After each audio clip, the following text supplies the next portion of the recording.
साथियों नमस्कार। 15 minute show में आप सबको दिल से स्वागत करता हूं। ये 15 मिनट शो हर एक एग्जाम्स के लिए इंपॉर्टेंट है। इसमें फिजिक्स का जितने भी चैप्टर है सबसे संबंधित महत्वपूर्ण सवाल 50 होगा। 50 सवाल मैं फटाफट करूंगा, यानी कि ये साथी रिवीजन सीरीज है जिसमें आप बेहतरीन तरीके से रिवीजन कर पाएंगे। आइए शुरुआत करते हैं। सबसे पहले सवाल आएगा, उसका आंसर देने की आप कोशिश करिएगा। पहला प्रश्न आज का पूछा जा रहा है, जरा कमेंट करके आंसर बताइएगा कि निम्नलिखित में से कौन सी एक सदिश राशि है। सदिश राशि का आपके बारे में बताना है कि सदिश राशि क्या हो जाएगा। क्या आपका संवेग सदिश राशि होगी, या दाब साथी हो जाएगा, ऊर्जा हो जाएगा, या फिर कार्य हो जाएगा। अगर सदिश राशि के बारे में अगर मैं बात करूं तो सदिश राशि वैसी भौतिक राशि को कहा जाता है जिसमें आपका परिमाण भी हो और साथ साथ डायरेक्शन भी हो, उसे हम सदिश राशि कहते हैं। जैसे बल हो गया, सदिश राशि होता है, संवेग हो गया, आवेग हो गया, आपका सदिश राशि होता है। तो अगर मैं बात करता हूं साथी कौन सदिश राशि है, तो आप बोलेंगे यहाँ पे संवेग आपका सदिश राशि है, यानी कि इस प्रश्न का बिल्कुल सही जवाब ए नंबर हो जाएगा। बाकी जो दाब, ऊर्जा, कार्य ये आपका अदिश राशि के अंतर्गत आता है, इस बात को ध्यान रखिएगा। नेक्स्ट साथी, 1 माइक्रोन किसके बराबर होगा। बहुत अच्छा प्रश्न है। 1 माइक्रोन किसके बराबर हो जाएगा। अगर मैं 1 माइक्रोन की बात करता हूं तो 1 माइक्रोमीटर बराबर साथी होता है 10 के पावर माइनस में 6 मीटर होता है, ठीक है। और अगर मैं बात करता हूं मिलीमीटर में, किसके मिलीमीटर में अगर मैं बात करूं तो 1 मिलीमीटर बराबर क्या होता है, तो 1 मिलीमीटर बराबर होता है 10 के पावर माइनस में 3 मीटर। तो 1 माइक्रोन को मिलीमीटर में बदलना है, तो आप यहां पे देखिए कि 10 के पावर माइनस 6 मीटर बराबर क्या है, एक साथी क्या होगा 10 के पावर माइनस 6 मीटर की अगर बात करें साथी, 10 के पावर माइनस 6 की अगर मैं बात करूं साथी, यहां पे देखना 10 के पावर माइनस 3 मीटर की अगर बात करूं तो इसके बराबर 1 मिलीमीटर है। तो 1 में कितना हो जाएगा, 1 बटा 10 के पावर माइनस में 3। तो 10 के पावर माइनस 6 में कितना होगा, तो 1 बटा 10 के पावर माइनस 3 गुने 10 के पावर माइनस में 6 हो जाएगा। ऊपर जाएगा प्लस में हो जाएगा, बोलेंगे 10 के पावर माइनस 3 होगा। इसको जब आप सोल्व करेंगे तो 1 बटा साथी क्या होगा, 1000 हो जाएगा। 1 बटा 1000 सी इसका बिल्कुल सही जवाब हो जाएगा। साधारण बैरोमीटर की बात किया जा रहा है कि साधारण बैरोमीटर में कौन सा द्रव का उपयोग किया जाता है, यानी प्रयोग किया जाता है। अगर मैं बैरोमीटर की बात करता हूं तो इसे वायुमंडलीय दाब मापा जाता है, यानी कि आपको एटमॉस्फेरिक प्रेशर मापना होगा तो आप बैरोमीटर का प्रयोग करेंगे। और इसमें पारा का प्रयोग किया जाता है। क्या किया जाता है, पारा का साथ ही प्रयोग किया जाता है। दूध के घनत्व किसके द्वारा मापा जाता है, कि दूध में कितनी उसका सारी डेंसिटी है, साथ ही साथ दूध में पानी की मात्रा कितना है। अगर आपको इसको मापना होगा तो किसका प्रयोग करेंगे, हम लैक्टोमीटर का प्रयोग करते हैं। हाइड्रोमीटर से तरल पदार्थ का घनत्व मापा जाता है और हाइग्रोमीटर से आर्द्रता मापा जाता है। क्या मापा जाता है, आर्द्रता मापा जाता है। इस बात को आप ध्यान में रखिएगा। एक व्यक्ति स्थिर जल में नाव में खड़ा है, यदि वह किनारे की ओर चल पड़े तो क्या होगा साथी। अगर स्थिर जल में अगर कोई नाव में खड़ा है और किनारे की ओर चल पा रहा है तो यहां पे क्रिया प्रतिक्रिया का नियम लागू होगा, जिसमें हम न्यूटन का तृतीय गति नियम कह सकते हैं कि उसमें लागू होगा। तो अगर किनारे की ओर जा रहा है तो नाव साथी उससे दूर हटेगा। क्या होगा, उससे साथी दूर हटेगा, यानी किनारे से दूर बढ़ेगी। याद रखना, किनारे से दूर बढ़ेगी। सवाल ध्यान से पढ़िएगा। जल में नाव में खड़ा है, स्थिर जल में, लेकिन यदि वह किनारे की ओर चल पड़े, जैसे व्यक्ति किनारे की ओर चल पड़े तो इसके दूर भागे, क्या बढ़ेगा, दूर बढ़ेगी। याद रखना साथी, बी नंबर इसका सही जवाब होगा। स्थिति विज्ञान निम्नलिखित में से किससे संबंधित है। अगर मैं स्थिति विज्ञान की बात करता हूं जहां पे स्थिर रहने की बात किया जा रहा है तो आप कह सकते हैं कि विरामा की स्थिति से बात कर रहा है, विरामा की स्थिति हो जाएगा। लोलक घड़ियों गर्मियों में क्यों सुस्त हो जाती है साथी। जो लोलक घड़ी होता है वो गर्मियों में क्यों सुस्त हो जाती है। आप सभी जानते हैं कि लोलक घड़ी जो है गर्मियों में साथी उसके जो आपका घड़ी होता है, लोलक घड़ी का जो लोलक होता है उसके लंबाई में परिवर्तन होता है, यानी कि लंबाई बढ़ जाती है और लंबाई बढ़ने के कारण क्या होता है साथी, सुस्त हो जाता है। याद रखना, सी इसका बिल्कुल सही जवाब हो जाएगा। हवाई जहाज से यात्रा करते समय पेन से स्याही निकलने लगती है, इसका कारण क्या है। हवाई जहाज यात्रा करते समय पेन से जो स्याही निकलती है उसका कारण है कि हवाई जहाज ऊंचाई पर उड़ती हैं और ऊंचाई पर जो आपको वायुमंडलीय प्रेशर होता है, जो दाब होता है साथी घटती है। तो आप कहेंगे वायुमंडलीय दाब में कमी होता है, जिसके कारण होता है।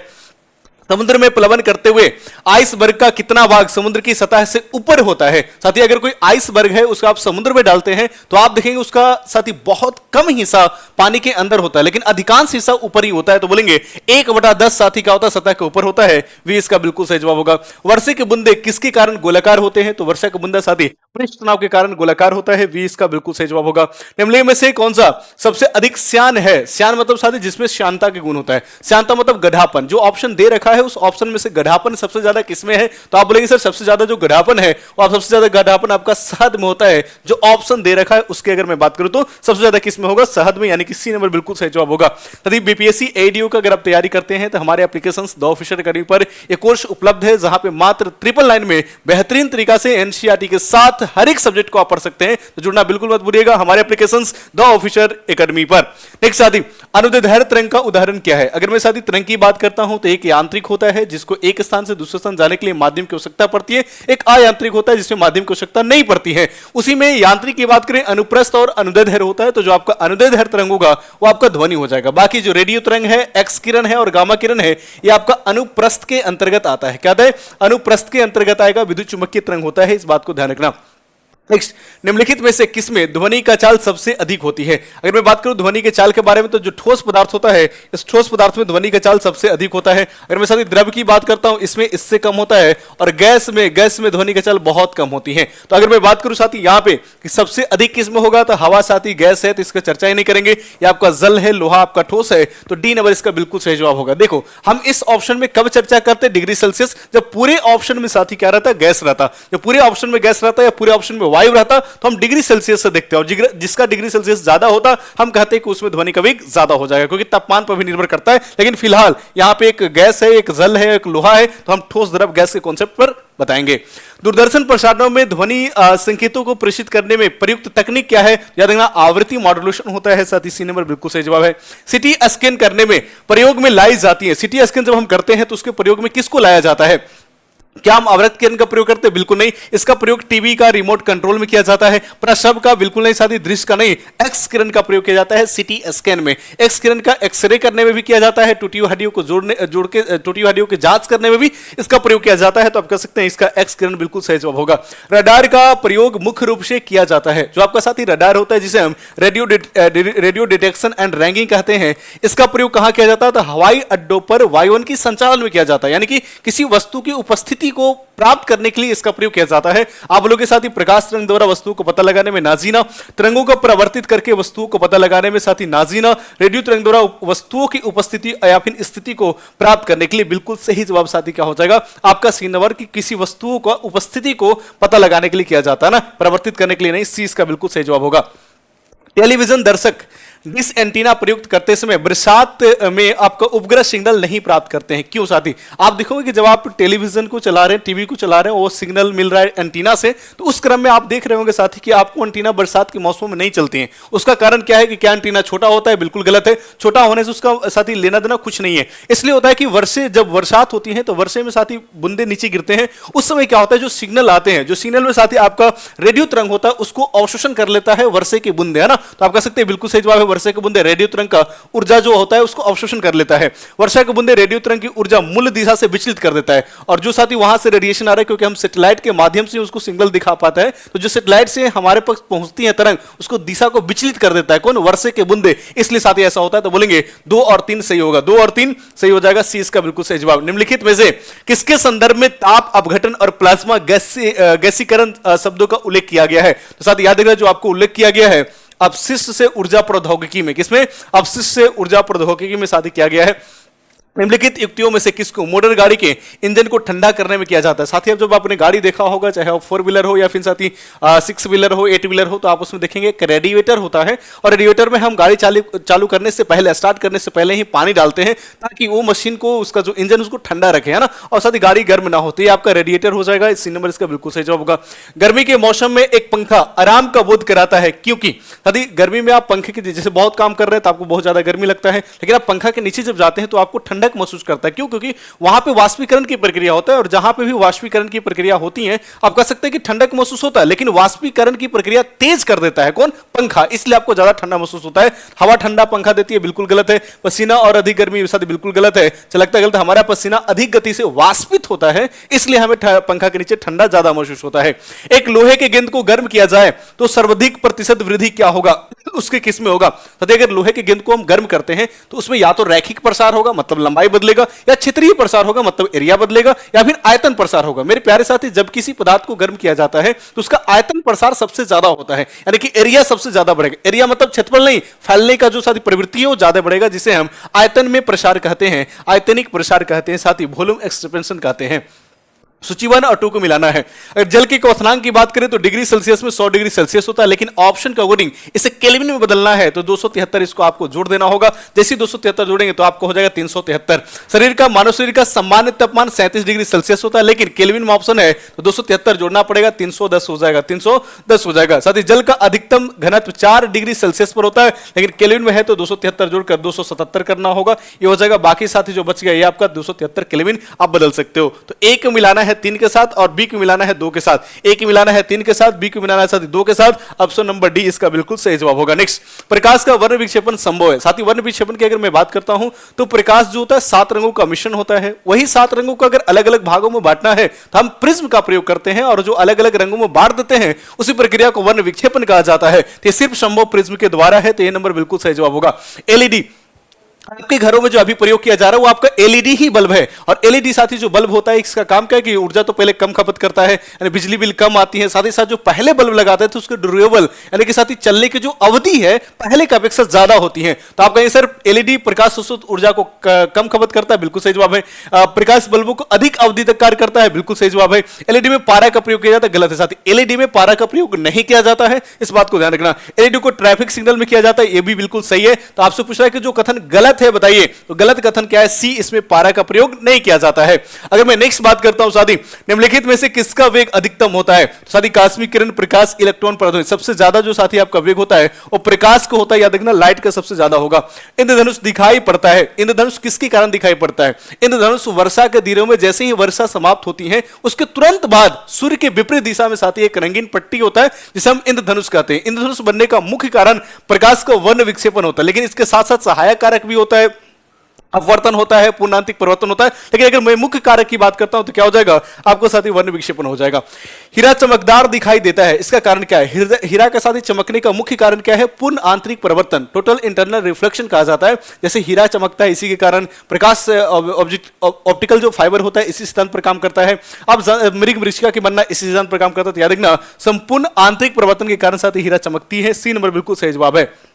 प्रकाश वोल्टीय सेल होता है, तो प्रकाश वोल्टीय सेल होता है किसका? साथ ही सौर सेल का ना। आपको इसको सौर सेल को भी आप कह सकते हैं प्रकाश वोल्टीय सेल, क्योंकि सूर्य के प्रकाश आती हैं और सूर्य के प्रकाश को विद्युतीय ऊर्जा में जो बदलता है उसी को हम साथ ही प्रकाश वोल्टीय सेल कहते हैं और इस सौर सेल होता है। इसी को फोटोवोल्टाइक सेल भी कहा जाता है। क्या कहा जाता है? फोटोवोल्टाइक सेल भी कहा जाता है, ये बिल्कुल सही होगा। निकट दृष्टि दोष को ठीक किया जाता है। साथ ही जो आपका निकट दृष्टि दोष है इसे कैसे ठीक करेंगे? निकट दृष्टि दोष कहने का मतलब है कि निकट की वस्तुएं साफ साफ दिखाई देगी लेकिन दूर की वस्तु साफ साफ दिखाई नहीं देती है, उसे हम निकट दृष्टि दोष कहते हैं। इसे ठीक करने के लिए हम उचित फोकस दूरी वाला अवतल लेंस का प्रयोग करते हैं। आप सब लोग कमेंट करना साथी कि अगर दूरदृष्टि दोष ठीक करना है तो किस लेंस का प्रयोग करेंगे। साथी अगर सेशन आपको पसंद आ रहा हो तो सेशन को लाइक कीजिएगा, क्योंकि एक सेशन इस तरीका से डिजाइन किया गया है कि फिजिक्स का हर एक चैप्टर से महत्वपूर्ण सवाल लाकर आपको पूरे फिजिक्स को रिवीजन करवाया जा रहा है। साथी सेशन को लाइक करना और कमेंट करके जरूर बताना कि सेशन आपको कैसा लग रहा है। खैर आते हैं साथी नेक्स्ट सवाल की ओर। अगर मैं नेक्स्ट सवाल की बात करूं तो धूप के चश्मे का पावर कितना होता है? साथी जिसका आंख खराब है तो अलग बात है, पावर वाला चश्मा लगाएंगे, लेकिन जिनका आंख खराब नहीं है, सामान्य आंख है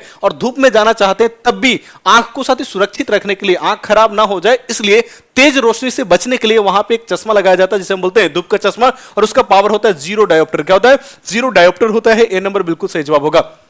अगर पढ़ने से पहले मैं आपको साथ ही इंफॉर्मेशन दे दूं कि अगर आप जीविका की तैयारी करते हैं, बिहार जीविका भर्ती का एप्लीकेशंस पर कोर्सेस उपलब्ध है। आप देख सकते हैं अलग अलग पोस्ट के लिए अलग अलग साथी इस पे चार्जेस है कोर्स का, तो आप इस बात को ध्यान रखिएगा। जिसको आप तैयारी कर रहे हैं उस कोर्सेस पर आप हमारे साथ जुड़ सकते हैं, बेहतरीन तरीका से इसमें पढ़ाया जाएगा, हर एक चीज साथ ही ध्यान रखेंगे।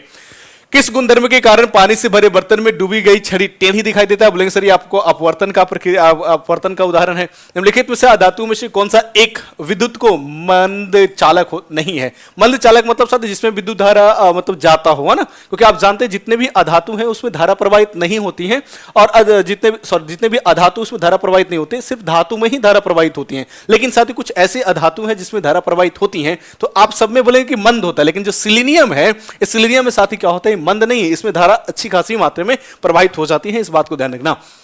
निम्न में से कौन सा अर्धचालक है? साथ ही अर्धचालक कहने का मतलब क्या होता है? जिसमें धारा तेजी से जा रहा है उसे चालक कहेंगे, कंडक्टर कहेंगे। जिसमें तेजी से नहीं जा रहा उसे हम कहते हैं साथी कुचालक, इंसुलेटर। और जिसमें धीरे धीरे जाता है उसे अर्धचालक कहते हैं। तो साथ ही इस प्रश्न का बिल्कुल सही जवाब जर्मेनियम हो जाएगा, जर्मेनियम हो जाएगा। घरेलू बिजली के तार आधार रूप में कैसे होते हैं? साथ ही अगर मैं बात करता हूं कि हमारे घर में जितने भी उपकरण लगे, चाहे वो पंखा की बात हो या फिर बल्ब की बात हो या एसी की बात हो या साथ ही कूलर की बात हो या फिर फ्रिज की बात हो, किस क्रम में जोड़ा जाता है? तो आप जानते हैं प्रतिरोधों का दो ही क्रम में जोड़ा जाता है। एक तो आपका श्रेणी क्रम होता है और दूसरा अगर मैं बात करता हूं साथी दूसरा क्या होता है तो आपका समानांतर क्रम समूह होता है। लेकिन हमारे घर में जितने भी उपकरण हैं वो समानांतर क्रम समूह में होते हैं, इस बात को साथी ध्यान रखना। श्रेणी क्रम में साथी कौन होगा? रोककर आप कमेंट बॉक्स में कमेंट करिएगा कि श्रेणी क्रम में किसको जोड़ा जाएगा।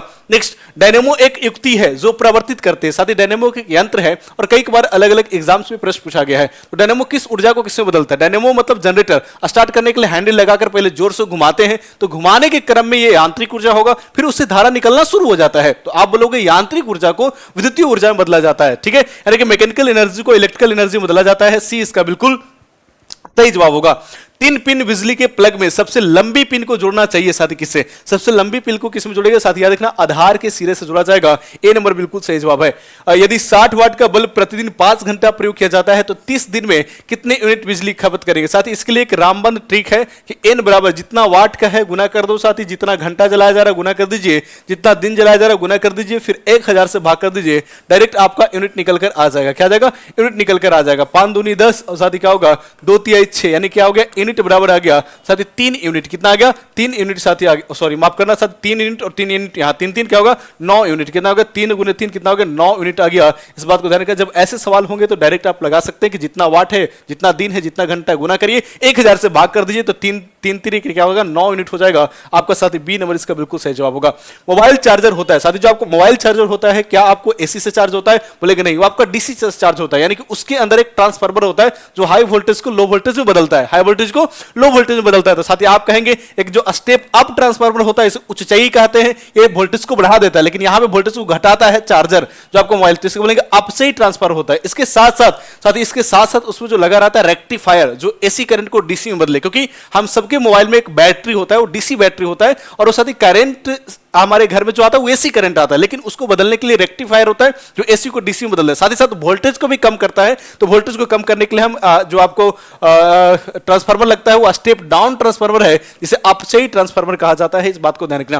निम्नलिखित में से कौन सा धातु चुंबक द्वारा आकर्षित नहीं होता? तो साथ याद रखना एल्युमिनियम जो है चुंबक द्वारा आकर्षित नहीं होता है। अल्फा कण में 2 धन आवेश होते हैं, इसका द्रव्यमान लगभग किसके बराबर होगा? तो इसका जो साथी द्रव्यमान होता है एक हीलियम के अणु के बराबर होते हैं। जो आपका साथी हीलियम होता है, जो आपका साथी हीलियम होता है, हीलियम के एक अणु के बराबर होता है अल्फा कण में 2 धन आवेश। 2 धन आवेश किसके बराबर होगा? हीलियम के बराबर होगा। इस बात को साथी ध्यान रखना। एटम बम किस सिद्धांत पर काम करते हैं? साथी एटम बम जो होता है ये जिसे हम परमाणु बम कहते हैं, वो नवकीय विखंडन पर काम करता है, क्योंकि उसका एक नाभिक जो है 2 अलग अलग नाभिक में टूटते हैं, फिर वो नाभिक अलग अलग टूटते रहते हैं। जब बार-बार नाभिक में टूटता है तो बार-बार साथी ऊर्जा का रिलीज होता है, तो आप बोलेंगे नाभिकीय विखंडन पर काम करता है। ए नंबर बिल्कुल सही जवाब होगा। कलपक्कम के फास्ट ब्रिगेड टेस्ट रिएक्टर में प्रयुक्त ईंधन क्या है? साथी अगर मैं बात करता हूं नाभिकीय रिएक्टर में ईंधन के रूप में यूरेनियम का प्रयोग किया जाता है, लेकिन एक स्पेसिफिक साथी एक स्पेसिफिक आपको रिएक्टर लिखा गया जिसमें बोलते हैं कलपक्कम के फास्ट ब्रीडर टेस्ट रिएक्टर में। इसमें क्या होता है कि यूरेनियम साथ साथ प्लूटोनियम जो होता है उन दोनों का मिश्र धातु का प्रयोग किया जाता है, जिसे हम समृद्ध यूरेनियम कहते हैं। तो ध्यान रखना साथी, अगर इस खास रिएक्टर के बारे में बात किया जाएगा तो याद रखना समृद्ध यूरेनियम का प्रयोग किया जाता है, जिसमें कुछ मात्रा में प्लूटोनियम भी होता है। इस बात को ध्यान रखिएगा। 72 बीपीएससी का फाउंडेशन बैच भी हमारे एप्लीकेशंस पर उपलब्ध है। अगर आप जुड़ना चाहते हैं, बेहतरीन तरीके से पढ़ना चाहते हैं, एनसीईआरटी के साथ पढ़ना चाहते हैं, हर एक विषय को बड़ा आसान तरीके से समझना चाहते हैं, तो हमारे कोर्सेज में जरूर जुड़िएगा। 999 में एक कोर्स हमारे एप्लीकेशंस पर उपलब्ध है।